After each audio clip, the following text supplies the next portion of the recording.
오늘 드디어 제가 생각하는 신앙에 대한, 이게 뭐 요즘 젊은 사람들은 신앙에 대해서 관심이 없다고 하지만은 사실은 그 신을 피해갈 수 있는 용기 있는 사람은 많지 않다, 이렇게 생각합니다. 오늘 기쁜 마음으로 제가 그동안 엔지니어 측면에서 이제 성경, 포기할 수 없는 성경, 기독교로 자랐으니까 이제 그 내용에 대해서 여러 가지 의구심이 들거나 또 신에 대한 절대적인 사랑의 주체로서 또 이 엄청난 우주를 이렇게 매일 보면서 이 놀라운 세계 속에 사는 삶의 그 본질, 이제 뭐 한 60년 넘게 살았으니까 이제 뭐 몇 년 더 살면 다 사는 거 아니겠습니까? 여기서 또 추하게 뭘 그렇게 하지 말고 본격적으로 제가 믿어왔던 신앙에 대한 의문을 놓고 본격적인 연구를 통해서 이거 하나님이 이런 것 같다, 이렇게 생각을 하게 된 부분을 오늘 책을 냈습니다. 물론 이제 그 리뷰를 시작했는데 이게 되면 한국에서 되고 나면 이제 미국에 바로 이번 주 안에 저는 이제 많이 팔고 이런 게 아니라 그 뜻을 이렇게 적어 놓는 거죠. 이런 생각 한 사람이 있었다, 그걸 적어 놓고 또 이제 미국의 아마존에서도 좀 팔고, 이제 그 다음 8월달까지는 독일어, 프랑스어, 이탈리아, 인공지능이 되니까 번역이 아주 쉽습니다. 또 난 한국인이니까 뭐 문어가 좀 부족하더라도 충분히 내 뜻을 전달하면 되는 거니까, 그런 의미에서 오늘 이제 시작하는 시리즈 원 중에 하나는 원죄에 대한 얘기입니다. 이 원죄에 대한 이야기는 그동안에 사실은 다루기 어려운, 또 잘못 얘기를 하면은 이제 좀 위험할 수 있어서 이단화가 되고 하기 때문에 얘기를 안 했는데, 이 원죄론이 나온 것은 예수님이 한 것이 아니고 또 성경에 원래 써 있는 것이 아니고 성경을 해석한 신학자에 의해서 나왔다는 것입니다. 그것이 사도신경이라는 그 틀 안에서 이제 사도신경, 즉 십자가 부활, 대속심판, 이 논리를 만드는 데 있어 혁혁한 역할을 한 것이 이제 원죄론, 어거스틴이 만든 원죄론이죠. 그게 이제 1600년 전에 나온 그것을 가지고 우리가 볼 때에 그 공식에서 기독교인은 우리가 태어날 때부터 이제 원죄를 져서 불행히도 안 믿었던 사람은 저 지옥에 간다라는 이야기를 이제 이게 어린아이들한테 그 부모님이 너네 흙 먹으면 죽어 하는 얘기로 듣는 그런 아주 태고적 얘기일 수도 있다라는 관점에서 이것을 한번 분석해 봤습니다. 여기에 이제 창세기 3장이죠. 2장에서 아주 재밌게 살다가 3장에 뱀이 등장하고 구체적으로 선악과 앞에서 아담 이브가 먹는 게 나오면서부터 타락의 얘기가 시작이 됩니다. 그것이 very first ancestor가 그런 일이 생기니까 그 위에 계속해서 불행히도 그런 이제 소위 원죄론이라는 신학적, 특히 로마 캐톨릭에서의 구체적인 것으로 잡히면서 그거를 이 땅에 살면서 해석이 안 되니까, 그거는 오직 예수 그리스도의 보혈에 의해서 조건이 있었으니까 믿으면 된다라는 논리를 어디서 찾았는지 모르지만은 사도신경의 소위 컨스탄틴 때에 나왔던 예수님이 십자가에 다 이뤘다라고 했지만 구석이 천당 안 됐으니까 다 이루셨다는 건 뭐냐? 예수님이 하신 말씀입니다. 그것은 이제 내가 너네들 다시 구원해 줄 수 있는 구세주로 왔으니까, 구세주로 온 그 사명을 완성시키다는 말의 논리로 가자니까 그렇게 이제 될 수도 있었다, 이렇게 저는 이해를 합니다. 문제는 지금에 와서 타락한 세상은 그 당시엔 전부 배고프고 힘들고 전쟁하고 죽이고 살리고 하는 세상을 보면서 이게 원죄 때문에 이렇다, 이렇게 그냥 내 탓이고 이렇게 갔던 것이라고 보면, 지금 시대에 와서 이제 과학이 이렇게 발달하고 정말 한 사람이 누릴 수 있는 우리가 베네피트를 보면은 옛날 황제들이 누리는 것보다 더한, 먹을 걸 걱정합니까? 입을 걸 걱정합니까? 모든 게 풍족해지면서 또 삶의 다양한 음식도 예술도 문화도 과학도 있는 그 시대에 오면서 이 모든 발전, 특히 18세기, 19세기, 20세기에 지금 들어오면서 이 생긴 모든 프로그레스를 우리는 전부 유슬리스로 봐야 된다는 것이 사실은 이 기독교의 원죄론이니까, 이거를 우리가 다시 한번 살펴봐야 되겠다 해서 제가 이제 첫 번째 그 내용은 원죄, 두 번째는 선악과, 그래서 구원과 천당과 생명나무, 이것에 대한 논리를 성경학적으로 성경의 근거를 좀 두면서 여러 가지 과학적인 기반을 통해서 만든 책이 이번에 나온 에덴 6일째라는 책입니다. 우선 이제 그 첫 단계 그 원죄론, 그 프롤로그에 있는 그 아브라함 계보와 이 에덴 신학 재해석을 시작할 때에 우선 여기서 어디를 쳐다보냐? 유대교, 동방정교회, 이슬람교, 서방기독교의 이 원죄에 대한 이해가 어떻게 되어 왔는가? 이게 중요한 거잖아요. 저 아브라함으로부터 구약이 나와서 그것을 가지고서 이제 이스라엘의 유대교가 쭉 왔다가 거기서 이제 예수님이 오시면서 초대교회의 그 그리스 정교하고 로마 가톨릭이 같이 있다가 분리되지 않습니까? 그리고 거기 조금 더 있다가 이슬람이 역시 성경을 가지고 나온 거잖아요. 이쪽에서 보는 창세기 3장의 것은 어떻게 보느냐, 이걸 살펴보는 것은 충분히 의미가 있다. 그 다음에 로마 가톨릭에서 원죄라는 논리를 만든 아브라함은 어거스틴은 어떤 것인가를 살펴보는 것이 첫 번째 논문. 이 신학이라는 거는 그 성경의 해석이잖아요. 성경을 이해하는 신학이니까 신학자는 그 시대에 맞게 해석을 하는 것이고, 그것이 예수님이나 성경 자체는 아닌 방법도 있다. 그 이해를 돕기 위한 신학이지, 그 신학이 시대적으로 변화가 된다. 우리는 지금 과학이라는 이제 새로운 렌즈가 있으니까 여기서 논리적으로 우리가 봐야 되는 것이 된 거죠. 그래서 이제 그 기독교, 지금 우리가 그 한국이나 이런 주로 이제 미국을 중심으로 유럽으로 왔던 기독교에서는 태어날 때 피고인을 만듭니다. 너는 이미 사형을 센텐스드 된 애들이야. 그러니까 이 세상을 사는 게 힘들 거야. 그렇지만 예수님의 희망이 있고 살아가. 이렇게 메시지를 전해서 세상을 보는 눈을 준 것이 중세 기독교죠. 그렇게 해야 사람들이 모이고, 그렇게 해야 세상을 해석할 수 있고, 세상을 원망하고 그러는 것이 아니라 그 안에서도 희망을 가지고 살게 하기 위한 원죄론이 있었다고 하면, 그래서 유럽이 강력했잖아요. 로마 그거보다 더 강하고 또 이스라엘 그 유대교보다 더 강력하게 우리 문화를 만드는 데 가게 된 것은 저는 이 기독교의 원죄론이라는 것이 중요한 역할을 했다, 이렇게 봅니다. 그러나 지금은 이제 좀 다르기 때문에 한번 해석을 해보자는 것이고, 이제 다른 종교에서는 자유인으로 봅니다. 예를 들면 이제 마호메트 교회에서는 타락하고 가리고 창피해서 하면서 잘못했습니다 해서 용서를 해줬다는 거예요. 이미 해줬다고 보는 것이고, 또 유대교에서는 그냥 순수하게 봅니다. 잘못했으니까 이제 그거는 좀 그렇게 하지 말고 항상 우리는 그런 데서 이겨나가자는 그 측면이면서 사람들은 다 본성은 착하다라고 보면서 이렇게 이제 운영체제, 그 선악과를 보는 운영체제가 다르게 이제 본 것이라는 것이 여기에 있는 것이죠. 그런데 이제 우리가 여기 이제 보고 있는 것 중에 에덴의 그 한가운데, 이제 부토크라고 하는 이스라엘 말로는 부토크의 딱 중앙에 에덴 동산이 많이 있는데 딱 가운데에 놓은 동산 한가운데에 생명나무와 선악을 알게 되는 나무가 있었다. 그러니까 이 생명나무를 못 가게 하죠. 먹고 나서 또 타락을 하면서부터 우리는 그 땀을 흘리고 고통을 하는 것으로 갔다 그러는데, 이것이 변두리가 아니라 딱 중심에 있어서 언제나 그걸 보게 해놓은 것과, 또 에덴에서 그 추방을 당하면서 이제 너네들은 땀 흘리고 산고를 느끼면서 한 것이, 이것이 정말 형벌이냐, 아니면 그 땀이라는 것을 또 즐겁게 이렇게 열심히 일하면서 하는 그 성장의 시작이냐, 이것은 정말로 우리가 계속해서 대물림을 하는 그런 유전적인 것이냐를 볼 때에, 지금 이제 현대적인 시각으로 볼 때 사랑의 하나님이 과연 그렇게 했을까라는 이제 편안한 의심을 하게 되는 거죠. 그것에 대한 해석을 지금부터 제가 하고 있습니다.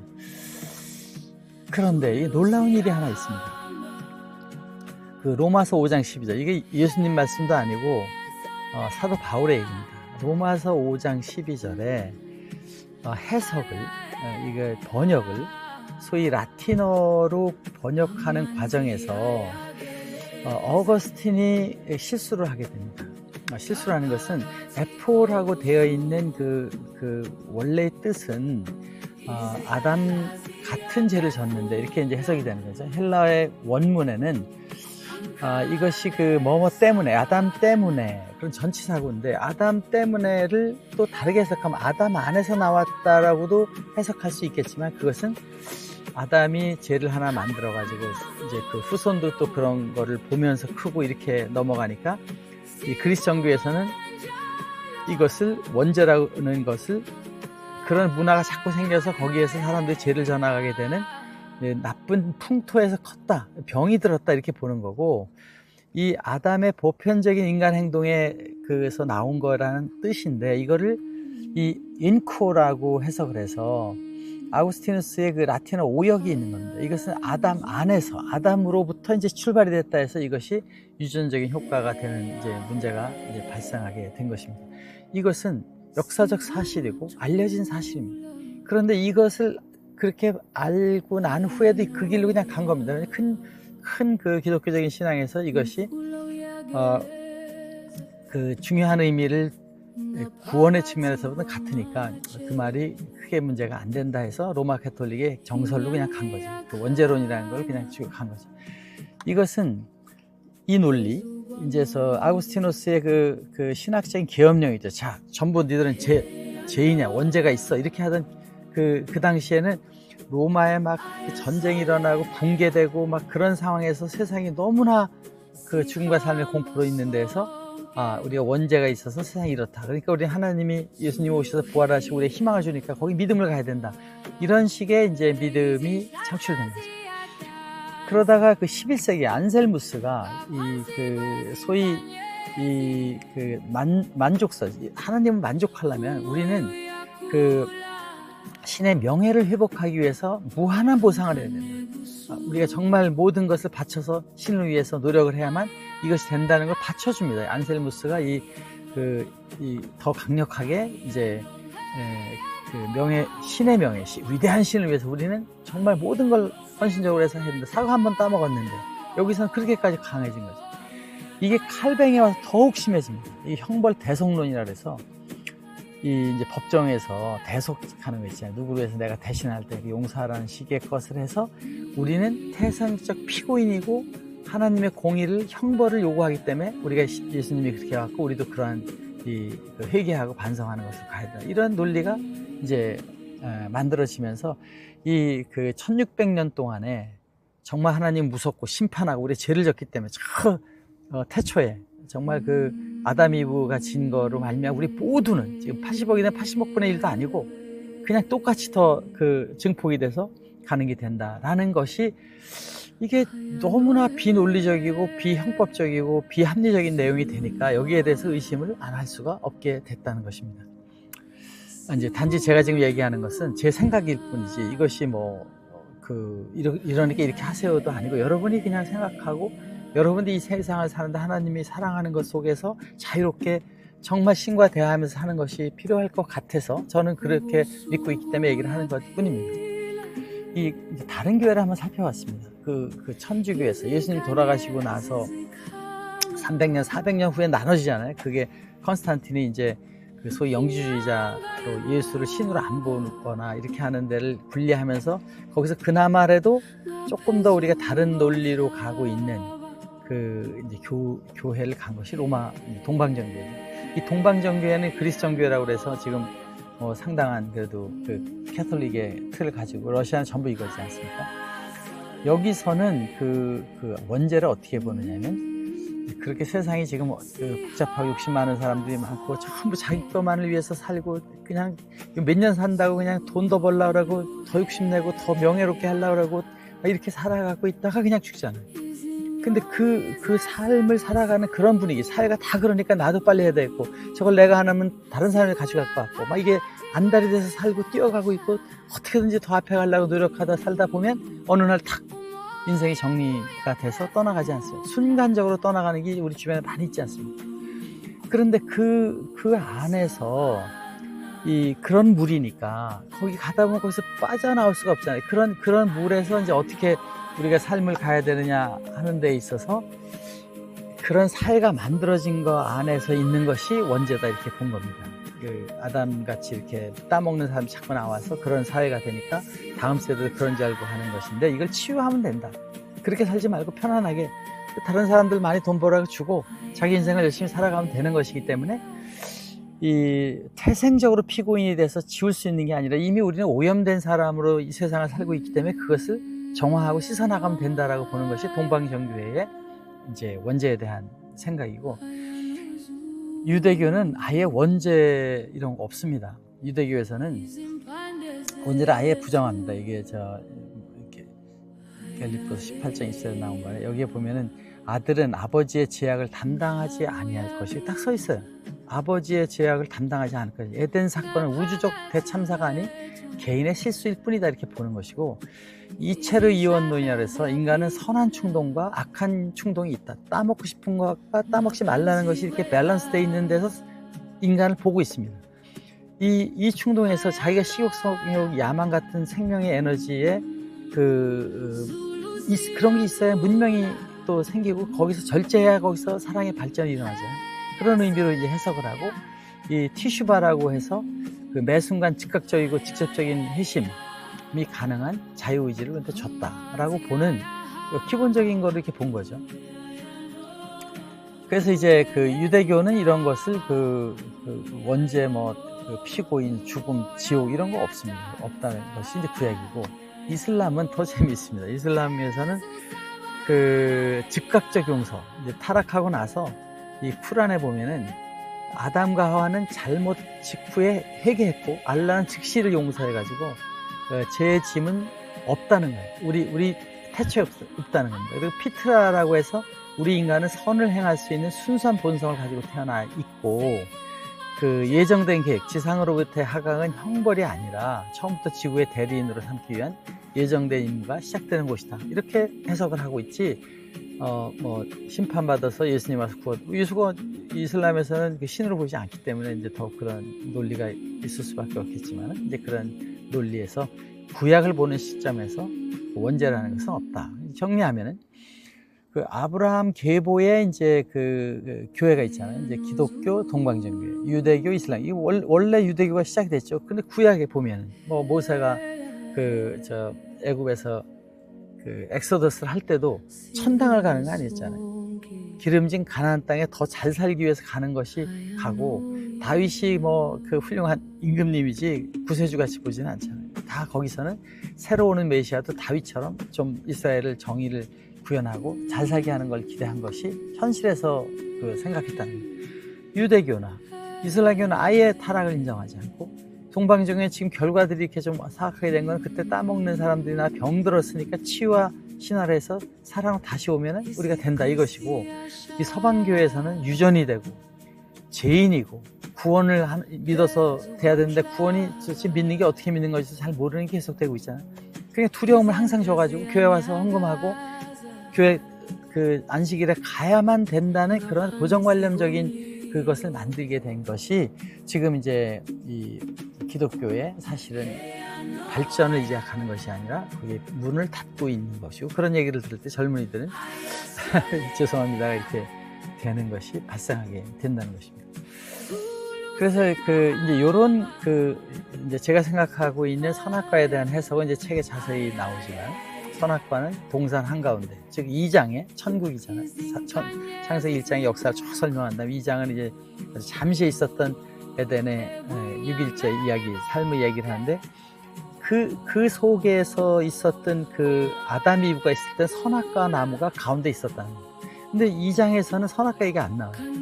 3장에 넘어가면서 뱀이 나오고 이렇게 되는데, 그 선악과라는 것은 저희 다림도구에서 하는 것은 마음속에 있는 것이다 이렇게 이제 저는 창업할 때부터 생각을 하고 왔는데, 이게 예수님 돌아가시고 바로 그 시대에 이 아우구스티누스 전에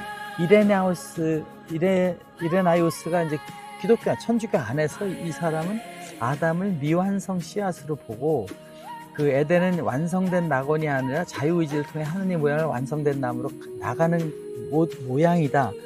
이 내용에 저는 상당히 그 합리적인 어프로치를 하고 있다고 생각합니다. 이 세상에 더 좋은 거를 가기 위해서 더 나은 노력을 하면서 가는데, 그 행복의 기쁨은 그 과정에 있지 결과도 물론 상승이 되지만은 그 과정에 있다 하기 때문에, 그 역사는 과거부터 밖으로 가지만 과거가 못 사는 때가 아니고 과거에도 좋고 미래도 좋고 저 미래는 더 좋은 시기에 소위 이 발전의 과정에서 오는 것이다. 이렇게 이제 보는 책의 내용이 되고 천당이 그 변화에서 있지 결과에서 있지 않다는 내용으로 이제 설명을 하는 책을 만들었습니다. 결론적으로 얘기하면 21세기의 과학과 지성인들, 철학과 과학이 겸비되어 있는 데서 볼 때 원죄론으로 주장하는 것은 6가지의 거대한 장벽이 있습니다. 이것이 교회를 막고 있다는 것입니다. 교회가 다 좋은 것만 있는데 딱 이 몇 가지의 버틀렉이 있어서 젊은이들도 사람들 오는데 벽을 만들고 있다. 이거를 무너지게 되면 교회는 정말 많은 사람이 오게 돼 있다는 것이 저의 논리입니다. 저는 지금 이 책을 통해서 교회를 부흥시키고 발전시킬 수 있다는 생각을 갖고 하는 것이지 이걸 가지고 교회를 가지 말라 틀렸다가 아니라는 것입니다. 어떤 모순이 있느냐? 첫 번째는 이제 에스겔서 18장 20절에 있는 것처럼 개인의 책임의 원칙과 유전론에 충돌하는 것. 이것이 이제 연좌제잖아요. 아버지가 죄를 졌으니까 너는 어떻게 해도 죄인이야. 이거 요즘 받아들이지 않잖아요. 두 번째는 이 번역, 어거스틴이 만든 로마서 5장 12절의 해석 딱 한 줄입니다. 그것도 사도 바울이 한 얘기를 원제론을 만든 것은 이것은 논리적으로 맞지 않다. 번역의 불안정성입니다. 세 번째는 대속이라는 거. 이제 예수님이 그게 고난을 받았으니까 하나님인데 하나님이 와서 내가 대신 니들 지은 걸 내가 고난을 받았으니까 나를 믿으면 너는 구원해 줄게라는 논리적인 법적인 형법적인 대해서 논리적이 맞지 않다. 스스로 자기 죄 지는 거는 스스로 책임을 져야지. 저기 아버지가 지금 아버지한테 죄를 져서 내가 여기서 잘못했다고 있는데 아버지가 대신 고생을 할 테니까 너 그것만 믿으면 널 용서해 줄게, 돈 갚아 줄게. 이거 말이 안 되지 않습니까? 네 번째는 이제 공정성이 없다는 것입니다. 니네 아버지가 죄를 졌으니까 너도 죄인이야. 이것에 대해서 공정하게 받아들이지 않는다. 이 딜레마가 있는 거죠. 더 큰 문제는 역사를 보는 현재의 삶의 의미에 딜레마가 있어요. 지금 이렇게 열심히 공부하고 만들고 발전시키고 새로운 AI가 나오고 하는 그 모든 것은 의미가 없고 다 그건 깨지고 새 걸로 가야 된다. 이거 누가 여기에 대해서 동의를 하느냐. 이것이 현재 삶의 의미를 약화시키는 것이 된다. 그리고 이 두려움의 동기가 이게 사랑이 가득하신 하나님 하면서 무서운 거야, 하나님이. 또 우리를 참 사랑해 주셔야 하는데 또 나를 용서 좀 해서 저쪽에 가달라고 하는 이런 것이 신앙의 한계를 만들어내기 때문에 우리가 21세기, 지금 밀레니엄 시대에 이 원죄론에 대한 장벽을 우리가 해결해야만 교회가 발전이 되고 또 성경에 있는 본질적인 것이 나올 수 있다라는 의미에서 저는 오늘 이제 에덴 신학의 핵심 명제 선악과는 우리가 모델링한 선악과는 실수로 하나님이 만들어 놓은 것이 아니라 그 설계가 행복을 위해서 있어야만 되는 필수 퀘스트였다라는 것으로 이 책이 전개가 됩니다. 여러분 이제 책을 컬러를 이렇게 이런 그림을 넣고 하다 보니까 이제 제가 생각하는 대안으로 5가지에 대한 명제가 있습니다. 하나는 우리는 신의 입김으로 우리의 몸이 만들어졌다는 신의 파편이 있다. 우리도 이마고 데이라는 창세기에 있는 신의 입김, 태상적으로 흙은 몸이고 생명은 입김이다. 그것이 성령이다. 신의 파편이다. 이것이 첫 번째. 우리는 신하고 상당히 유사한 특징을 가진 것이 우리한테 와 있다. 두 번째는 선악과는 안 따먹고 따먹는 가운데서 해피가 있다. 안 따먹고 이겨서 바른 길로 갈 때 골프를 열심히 하고 싶은데 피가 나지만은 자기가 가는 걸 이것이 이제 안 따먹고 하는 거고 대충 슈팅해서 점수 내려고 저쪽에 있는 볼 갖다 이쪽에 놓고 치고 하는 것은 슈팅이 돼서 어려움이 온다. 그런 것이 이제 선악과라는 걸로 이제 극단적으로 보면은 우리가 박사학위 논문을 하려면 정면 승부를 하고 가다 보면 자기 안에 신성에서 결과가 올라와서 그걸 느껴서 만들어낸 기쁨이 있는 거죠.